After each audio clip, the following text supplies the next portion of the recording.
Kur Ngela hyri në studio, ajri ishte i trash. Jo nga pluri, por nga prania e tij. Bojashi u qëndronte me shpinë nga dera, i përkullur mbi një kanavac të madhe sa muri. Krahet e tij të zhveshur lëviznin me një ritëm të ngadalt, pothuajse ritual, ndërsa furca e gjerë lëpinte telajo me një blu kaq të thellë, sa dukej sikur thithte gjithë dritën e dhomës. Ajo nuk tha asgjë, thjesht u mbështete korniza e derës dhe e pa. E ndjente dridhjen e dyshemes nga pesha e tij kur ai lëvizte, si një bishe butë. Dhe pastaj, pa paralajmërim, ai u kthye. Sytë e tij ishin 2 pika të zeza në një fytyrë të njollosur me të kaltër dhe të kuqëremt. Nuk buzëqeshi. Thjesht ngriti furcën, një vegjël e madhe me çime të ashpra, dhe e drejtoi nga ajo. Eja këtu, i tha, zëri i tij i ulët duke mbushur hapësirën. Duhet të shoh. Ajo ju afrua duke ndier nën këmbë njollët e ngjyrës së tharë që kërcisnin si predha të vogla. Ai nuk e preku. Në vend të kësaj, eci rreth saj ngadalë duke e ekzaminuar si një peizazh që do të pikturonte. Ngela ndjente vështrimin e tij si një prekje fizike, një djegje të lehtë në lëkurën e saj. Ti ke tension këtu, tha ai, dhe pa e prekur, furca e tij u afrua aq pranë qafes së saj sa ajo ndjeu erën e terpentinës dhe pigmentit. Qimet e ashpra e përkëdhelën lehtë, pa peshë, por duke lënë pas një ndjesi të çuditshme, sikur ai i kishte hequr një shtresë. Ajo nxori frymën, pa e kuptuar që e kishte mbajtur. Po, pëshpëriti ai, më shumë për vete. Ja ku është. Ngela u ndje si një telajo e gjallë. Çdo lëvizje e tij ishte një goditje fulçe. Ai punonte. Kjo ishte puna e tij. Por për të ishte diçka tjetër. Ishte sikur ai po e hiqte shtresë, duke zbuluar diçka që as ajo nuk e dinte se kishte. Qëndro palvizur, urdhroi ai. Por zëri i tij ishte i butë, pothuajse një lutje. Ai mori një furcë më të vogël me maj të hollë dhe e zhyti në një përzierje ari dhe okër. Pastaj, me një durim që dukej i pafund, filloi të punonte në ajër para saj. Nuk e prekte, por gjesti i tij ishte aq i saktë sa Ngela betohej se ndjente ngrohtësinë e ngjyrës në lëkurën e saj. Ai po vizatonte një hark, nga tempuli i saj deri te nofula, duke ndjekur një linjë që vetëm ai e shihte.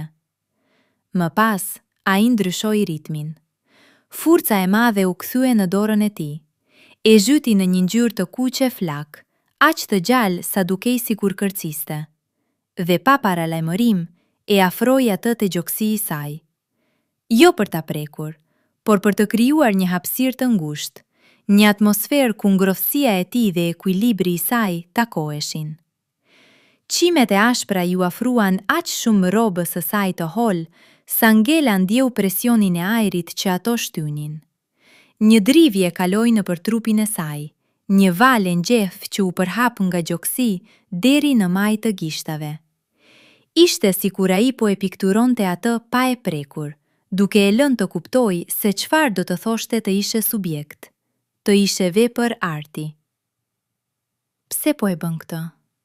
Arriti të thoshte ajo, zëri i saj më i dridhur se sa donte. Ai ndaloi. Sytë e tij u ngritën dhe e takuan. Për një sekond, Bojashiu u zhduk dhe mbeti vetëm një burr.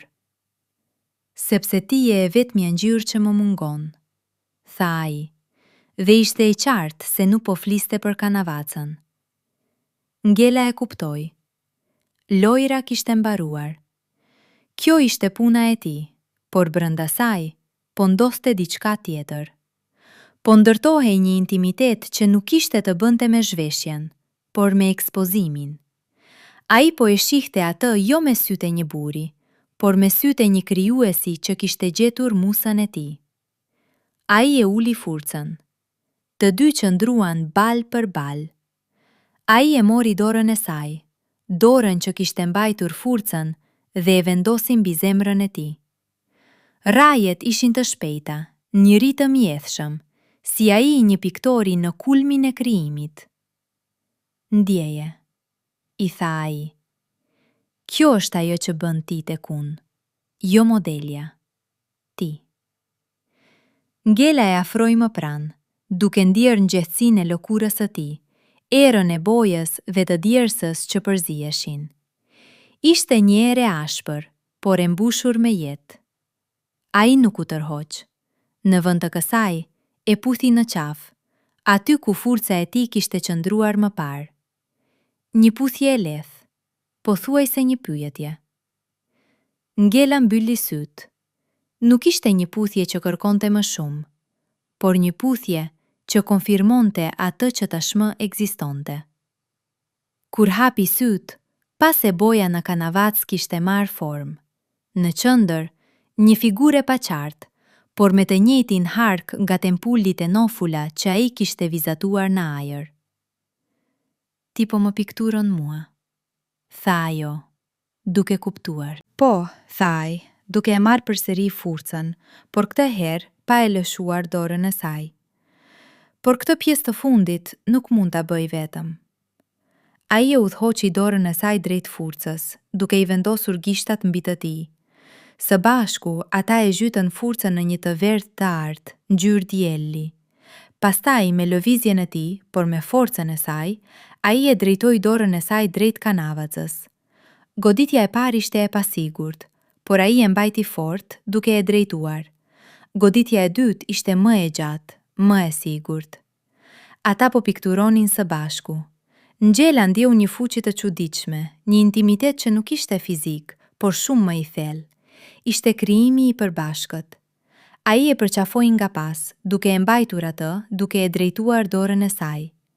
Trupat e tyre ishin të ngjitur dhe ajo ndjente çdo lëvizje të tij, çdo frymëmarrje. Ritmi i tij u bë ritmi i saj. Goditjet e tyre u bën më të shpejta, më të gjera, duke mbushur kanavacën me dritë. Dhe pastaj, pa pritmas, ai ndaloi. Ulën forcën. Të dy qëndruan duke marrë frymë rënd, duke parë atë që kishin krijuar. Ishte e bukur, por në mënyrë të papërfunduar, një fragment i një tërësie. Ajo që mbetet, tha ai, duke e kthyer nga vetja, do ta bëj natën, kur të jesh ti. Ngjela ngriti dorën dhe e vendosi mbi faqen e tij të njolosur me bojë. Nuk ishte fjalë, thjesht një premtim i heshtur, se kjo histori, si kanavaca, ishte vetëm në fillim. Ajo ishte pa frymë, por jo nga mungesa e ajrit. Ishte pa frymë nga pesha e asaj që sapo kishin krijuar. Një intimitet të papërshkrueshëm, të ndërtuar mbi bojë, forcë dhe dy shpirtra që kishin gjetur njëri tjetrin në mes të një krijimi.